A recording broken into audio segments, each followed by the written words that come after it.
Bonjour tout le monde, bienvenue à cette deuxième vidéo de notre série de vidéos.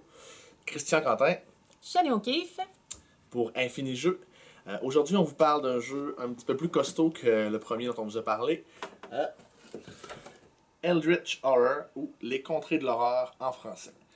C'est un jeu coopératif de 1 à 8 joueurs où il faut rien de moins que sauver le monde de l'attaque d'un méchant gros monstre qui veut le détruire. Donc, on va vous en parler, puis on vient vous donner nos impressions après.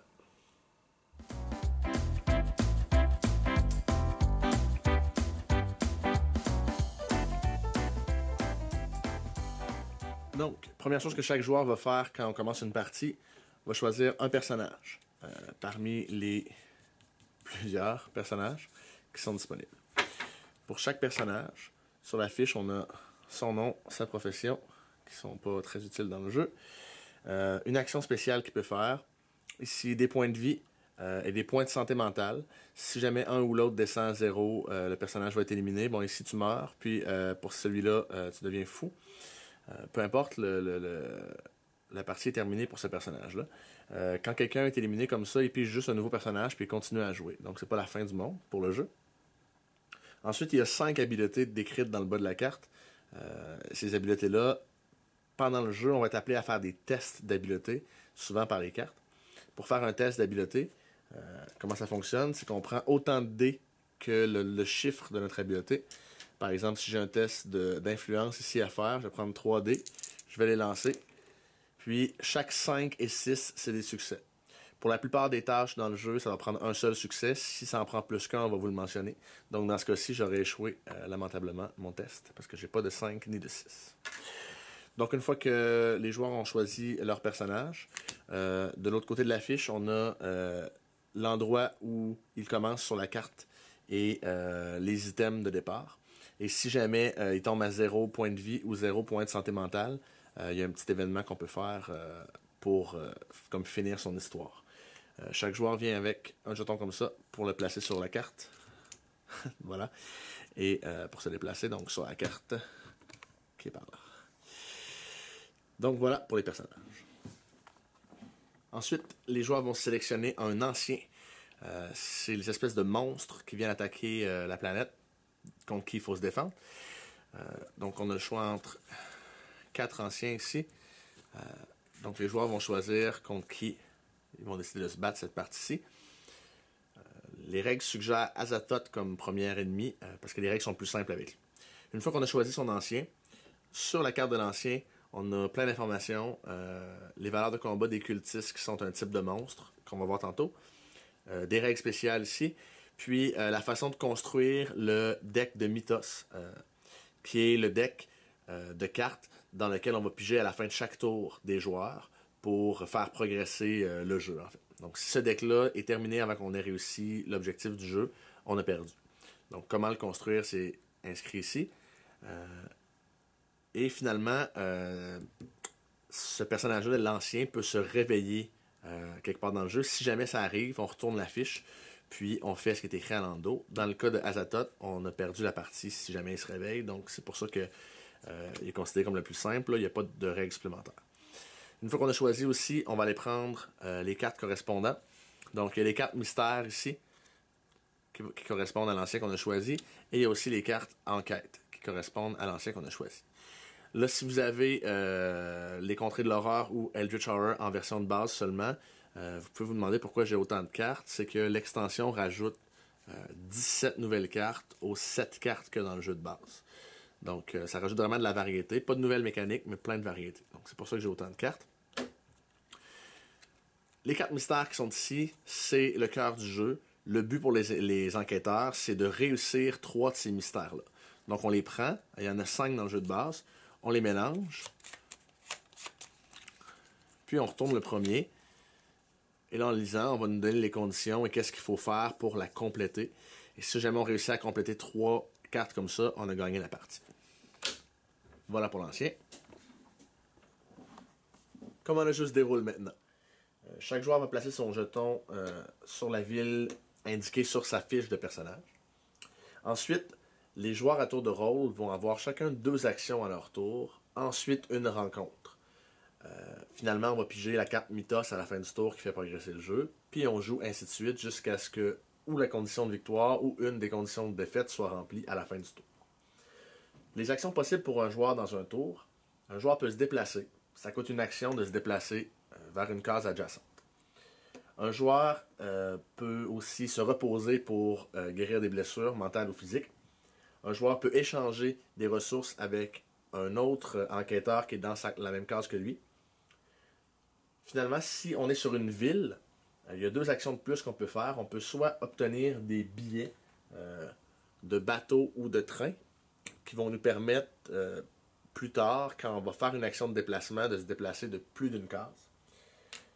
Ou on peut aussi essayer d'acquérir une des cartes qui sont ici, en faisant un jet d'influence, un test d'influence.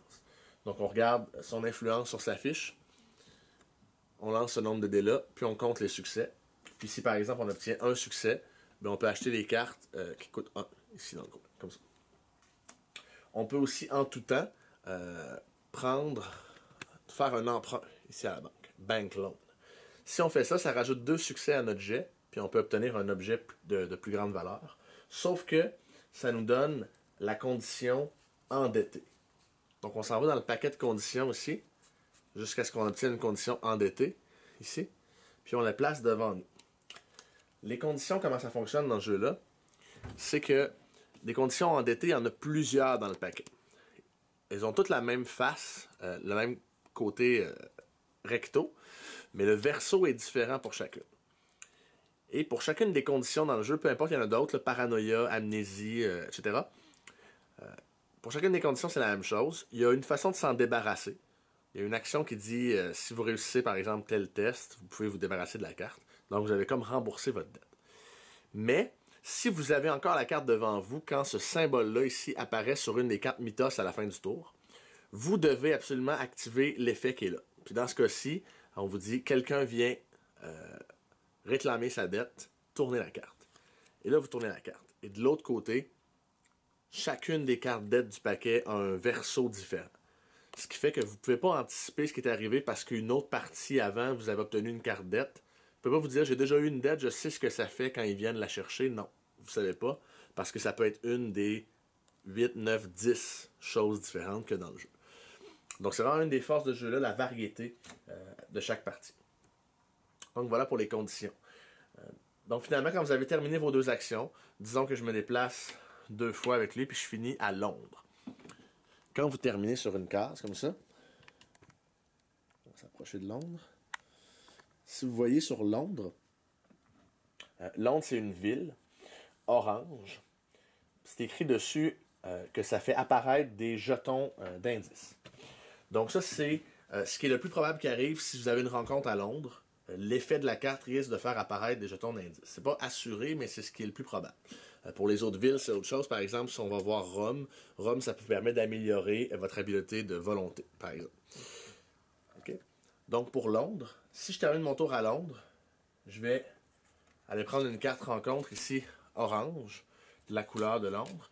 Je vais la retourner, puis on va lire ici Londres. Et là, il y a un événement qui se passe. On va lire l'événement. Ça va nous demander de faire un jet ou tout simplement nous donner un jeton d'indice ou n'importe quoi. Les jetons d'indice, d'ailleurs, il y en a beaucoup comme ça qui vont se retrouver sur la carte ou qu'on va gagner à travers les cartes. Ces jetons-là sont souvent ce qu'on a besoin pour réussir le mystère, justement. Les 3 mystères qu'on a besoin pour gagner la partie sont souvent résolus avec des jetons comme ça d'indice. Sinon, il y a des événements dans la partie qui vont faire apparaître des jetons d'indice comme ça sur la carte. Donc on a juste à aller voir à l'endos du jeton. Ça va nous dire où le placer. Par exemple, celui-là sur la case 8. Je m'en vais sur la case 8. Juste ici, par exemple. Je place ce jeton-là. Si vous terminez votre tour sur une case où il y a un jeton d'indice, vous avez le choix de la rencontre. Est-ce que vous voulez faire une rencontre avec votre case, par exemple ici? Si c'est le cas, je prends une carte générique comme ça. Pour les cases numérotées qui ne sont pas des villes, on a des cartes génériques.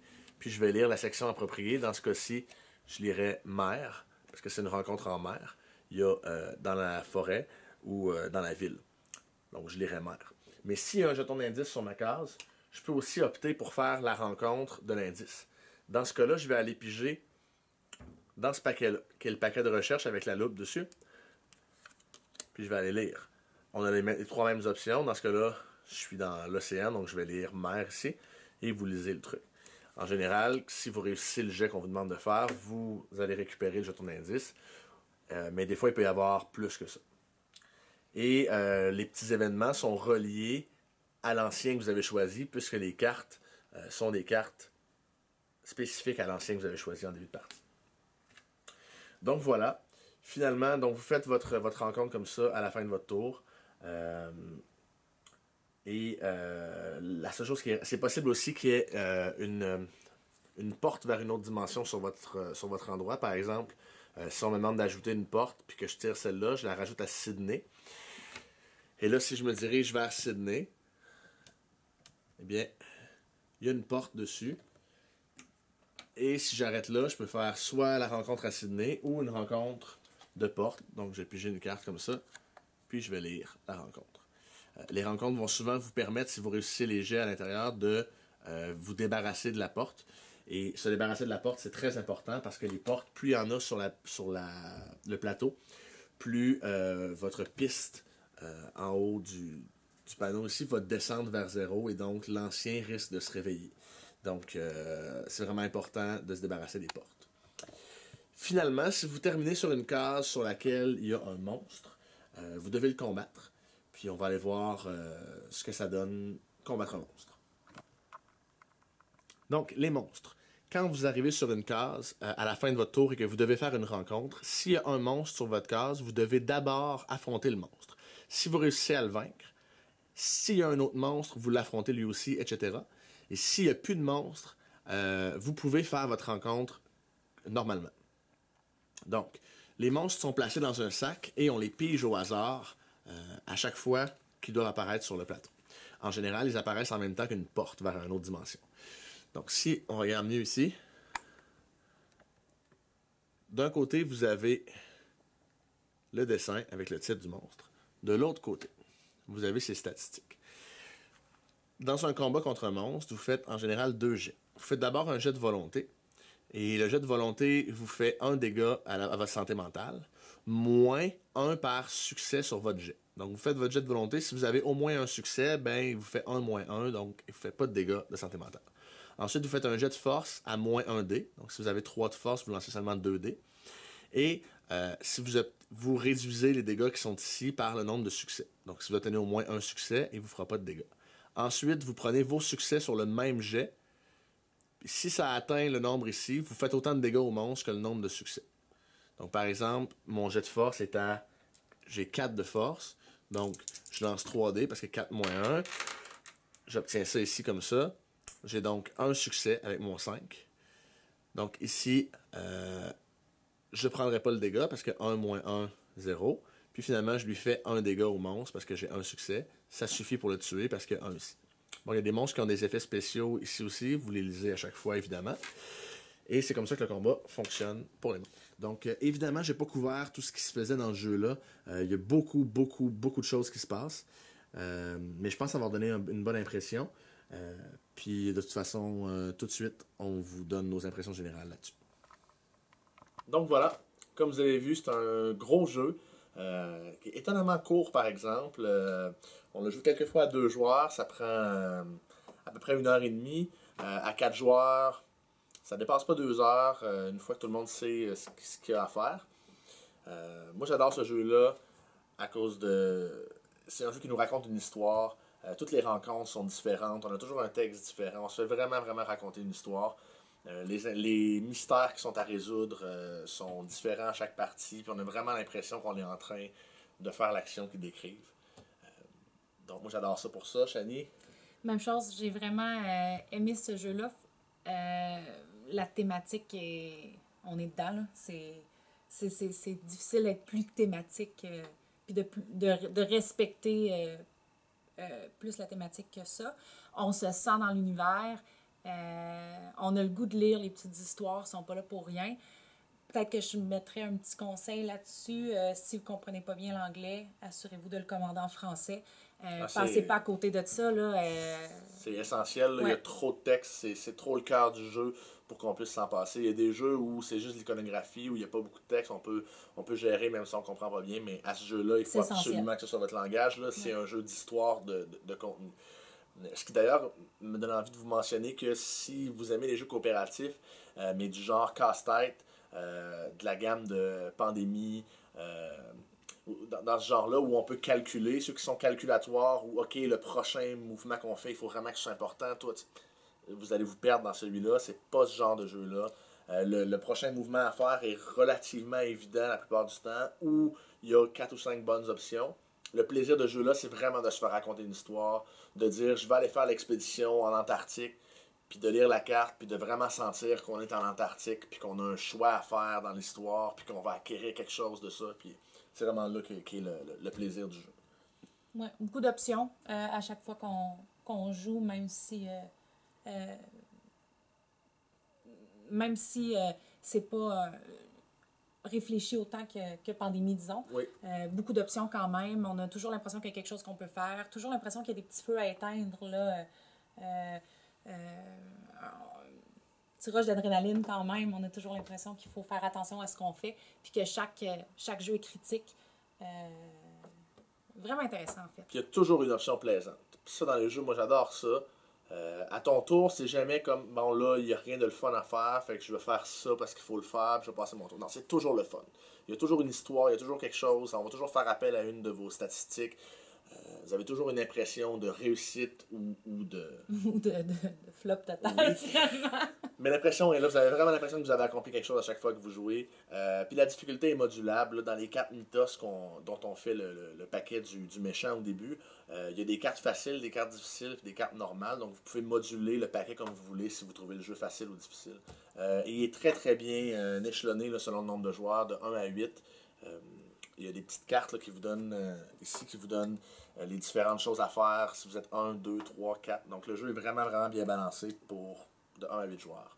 Donc Eldritch Horror, les contrées de l'horreur, un jeu qu'on a adoré encore une fois. Donc Christian, je vous dis à la prochaine. Même chose, à la prochaine, rapidement, bientôt. Parfait. Bye.